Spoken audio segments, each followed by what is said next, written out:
من بعد ظهور وسائل التواصل الاجتماعي في بداية القرن الحالي، اختلف مفهوم الصداقة إلى حد كبير عما كان عليه في السابق، فباتت الصداقة هي أن تتابع منشورات أحدهم على الإنستغرام أو تراسله على الواتساب. هذا ناهيك عن حالة الفردانية والانطوائية التي صار يتصف بها إنسان ما بعد السوشيال ميديا، كما وكثرت دعوات القطيعة مع المحيط والمجتمع بحجة أنك يا إنسان بتكفي حالك وخليك صديق نفسك ومن هالحكي الفاضي.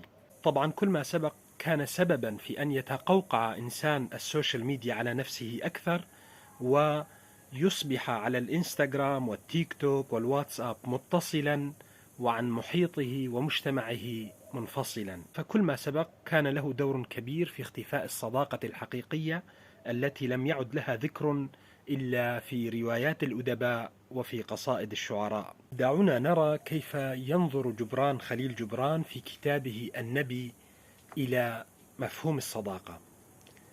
صديقك هو حاجاتك وقد لبيت، إنه حقلك الذي تبذره بالحب وتحصده بحمدك، وهو مائدة طعامك وموقد نارك، لأنك تأتيه بجوعك ومن أجل سلامك تطلبه.